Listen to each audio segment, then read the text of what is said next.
जैसे योगी आदित्यनाथ जी बड़े बड़े न्यूज़पेपरों में बताते हैं कि हमने अपने शहर का विकास किया, स्वच्छ किया, सुंदर किया, और माननीय सांसद जी, उनको तो किसी महोत्सव से फुर्सत मिले तब वो यहाँ झांकने ताकने आए।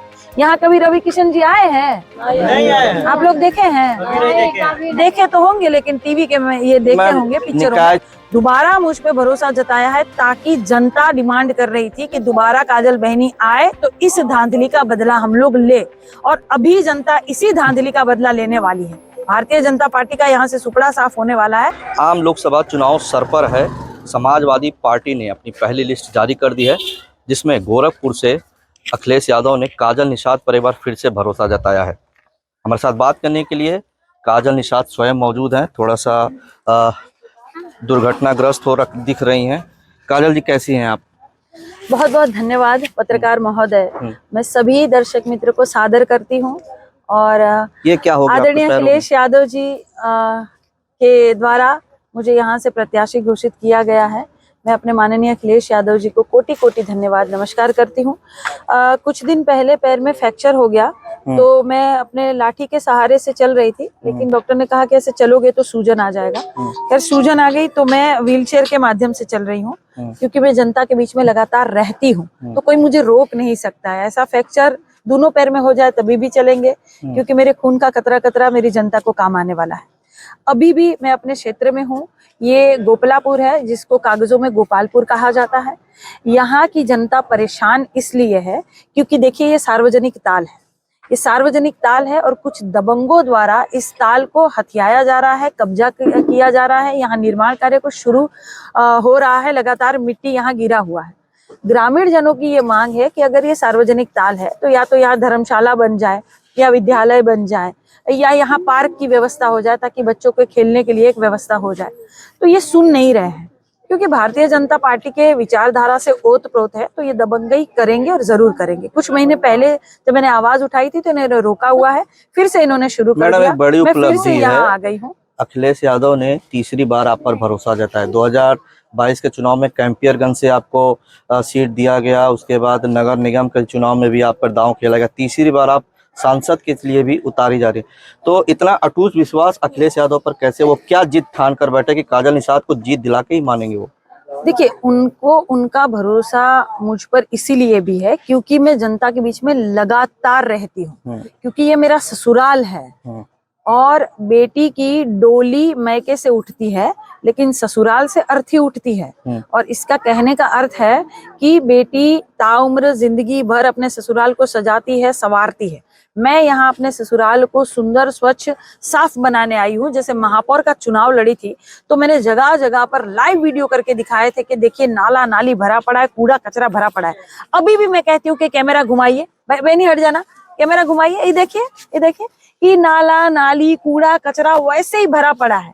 जब महापौर का चुनाव लड़ रही थी तो मैंने ये सोचा था कि महापौर बन जाऊंगी तो अपने शहर को स्वच्छ रखूंगी।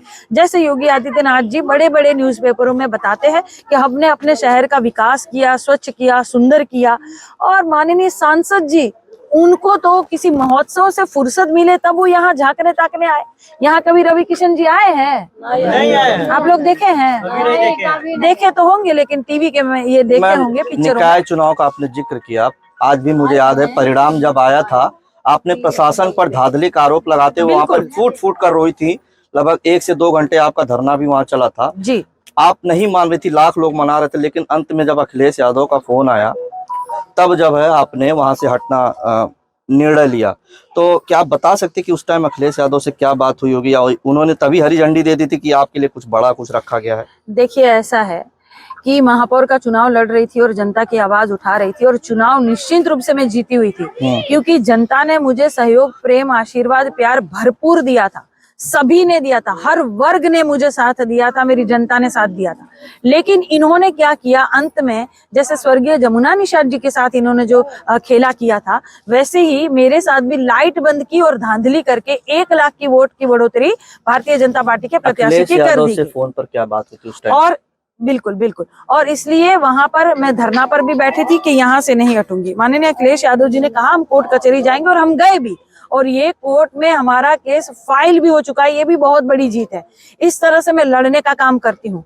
दोबारा मुझ पे भरोसा जताया है, ताकि जनता डिमांड कर रही थी कि दोबारा काजल बहनी आए तो इस धांधली का बदला हम लोग ले, और अभी जनता इसी धांधली का बदला लेने वाली है। भारतीय जनता पार्टी का यहाँ से सुपड़ा साफ होने वाला है। 2024 में जनता अपने मुद्दों पर भी चुनाव लड़ेगी, और काजल निषाद के साथ जो धांधली हुई थी, यानी कि पिछड़ा समाज के साथ जो धांधली हुई थी, उसका बदला भी जनता लेगी। नो डाउट आप जब प्रत्याशी के रूप में उतरी हैं तो सपा के वोट प्रतिशत में इजाफा जरूर हुआ है, तो देखते हैं इस बार क्या होता है। लेकिन आप बार बार एक चीज कहते हैं कि गोरखपुर मेरा ससुराल है, तो मायका कहाँ है और गोरखपुर से कब संबंध बना, कैसे संबंध बना?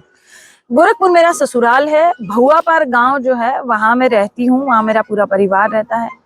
माननीय संजय निषाद जी जो है वो मेरे हस्बैंड हैं, और वो फिल्म प्रोड्यूसर भी है। मुंबई में हम रहते थे, और फिर उनसे शादी होके जब मैं आई तो कई सालों से लगातार मैं यहाँ भुआपार में आती हूँ, जाती हूँ, यहीं रहती हूँ। दूसरी बात, 5-6 साल हो गए हैं मैंने फिल्म लाइन भी छोड़ दी है, और लगातार मैं अपने क्षेत्र में बनी हुई हूँ। आप सोशल मीडिया के माध्यम से भी देखेंगे तो मैं कोई ना कोई मुद्दा जनता का उठाती ही रहती हूँ, लड़ती रहती हूँ। क्यों? क्योंकि यहाँ से विधायक या सांसद जितना जीत के जाते और जितना बना लेते हैं ना, घर भर लेते हैं ना, उतना हम छोड़ के आ गए हैं।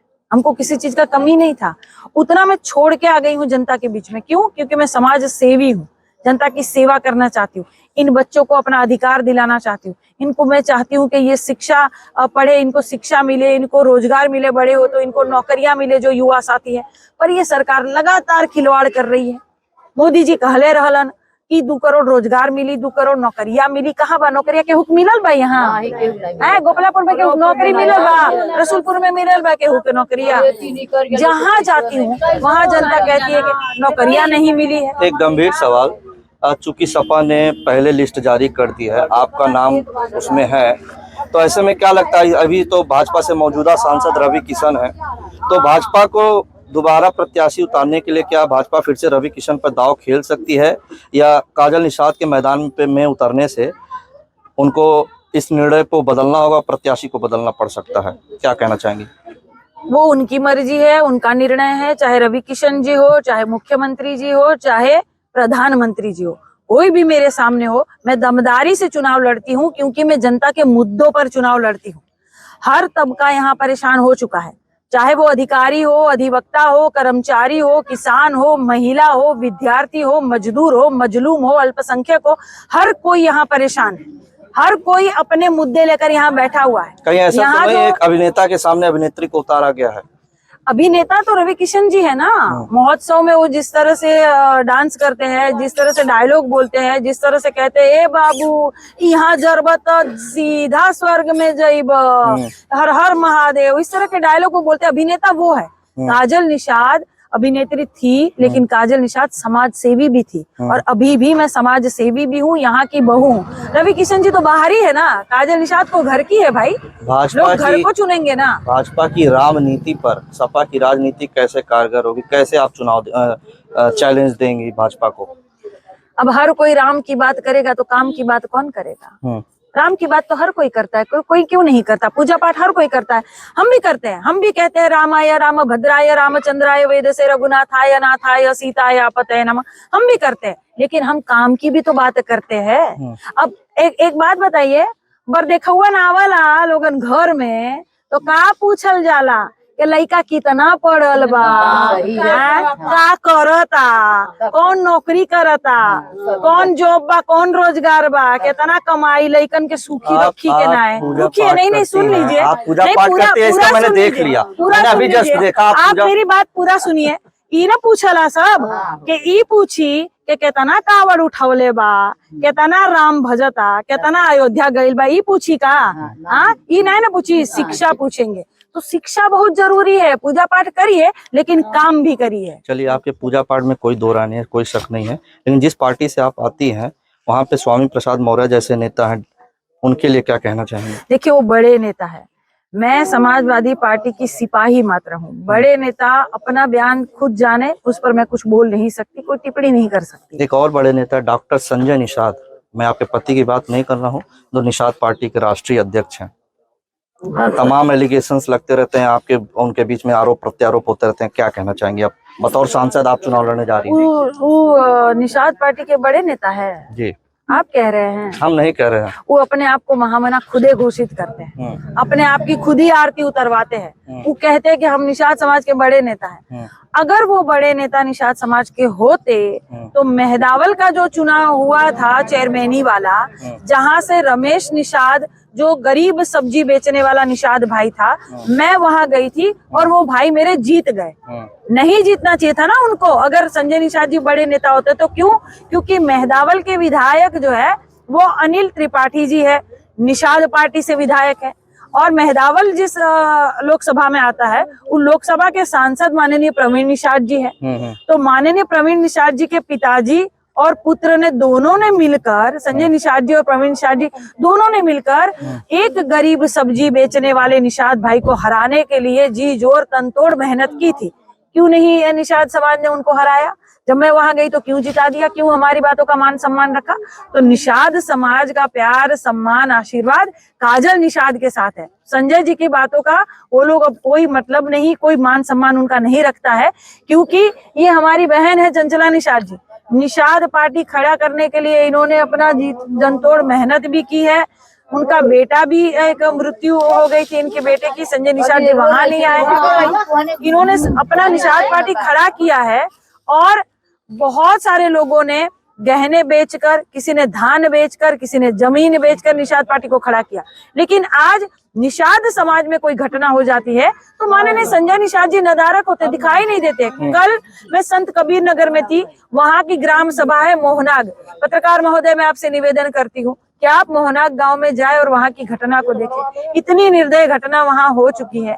19 महीने के बच्चे को धान पटकते हैं वैसे पटक पटक के एक लड़के ने मार दिया है। कहाँ है संजय निषाद जी? क्यों उनके घर नहीं जा रहे? क्यों उनको न्याय नहीं दिला रहे? क्यों उचित मुआवजा नहीं दिला रहे?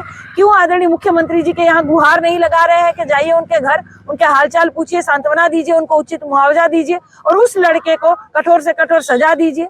पहले वो लड़का अपने पिता को मार चुका है, उसके बाद भी वो खुला क्यों घूम रहा था, छुट्टा क्यों घूम रहा था? ये कहते हैं हमने अपराधियों पर जानकारी मिली कि वो शायद मानसिक रूप से बीमार है। मानसिक रूप से बीमार था तो अपने बच्चे को काहे नहीं मारा? अपना 3 लड़का साथे में घूम रहा था। चलिए, उसके लिए कानून व्यवस्था है, प्रशासन है। एक अंतिम सवाल राजनीति से जुड़ा। समाजवादी पार्टी या अखिलेश यादव इस बार पीडीए का मंत्र लेकर चल रहे हैं। पीडीए आप समझते होंगे, पिछड़ा, दलित और अल्पसंख्यक। आप बतौर काजल निषाद आप कैसे जोड़ पाएंगे ऐसे लोगों को? मैं लगातार पीडीए जनसंपर्क का, पीडीए जन पंचायत, पीडीए पखवाड़ा का कार्यक्रम लगातार कर रही हूँ। सहजनवा कर चुकी हूँ, कैंपियरगंज कर चुकी हूँ, ग्रामीण में कर रही हूँ, लगातार अपने विधानसभाओं में कर रही हूँ। कल पिपराइच जा रही हूँ, आज फिर कैंपियरगंज जा रही हूँ। बहुत बड़े बड़े कार्यक्रम हो रहे हैं, सभी लोग बहुत भारी मात्रा में जुड़ रहे हैं। लोग समझ रहे हैं, लोग अच्छी तरह से समझ रहे हैं कि पीडीए की सरकार अब की बनेगी, पीडीए ही एनडीए को हराएगा। पूरे तरीके से जमीन पर उतर चुकी है। मैं जमीन पर ही हूँ, मैं यही रहती हूँ, यही मेरा ससुराल है, यही मेरा घर है, जनता के बीच में ही दिखती हूँ। ये वाला मामला जब उठा था तो पहले भी यहाँ आई थी ना, आप लोग की आवाज उठाई थी ना, तभी आवाज उठाई थी। आप जैसे पत्रकार महोदय का धन्यवाद करती हूँ कि आप लोग इनका मामला उठाते हैं तो ये मामला ऊपर तक जाता है, तो थोड़ी सी कार्रवाई हो जाती है। तो जब भी कोई मामला होता है कहीं भी, मैं हर जगह मौजूद रहती हूँ। एक अंतिम सवाल, परिवार में कौन कौन है, कुछ अगर बताना चाहें आप? सभी लोग हैं, ईश्वर की दया से परिवार में सभी लोग हैं, सभी सुखी है, सभी मंगलमय है। धन्यवाद। तो आपने देखा, आप थी काजल निषाद जो समाजवादी पार्टी की तरफ से सांसद के लिए प्रत्याशी के रूप में घोषित हुई हैं। कल लिस्ट जारी हुई है जिसमें इनका भी नाम था और जिसके बाद ये इस अवस्था में भी लगातार कैंपिंग करना शुरू कर दिया और जनता के बीच में बनी है। तो रवि गुप्ता, यूपी तक के लिए, गोरखपुर से।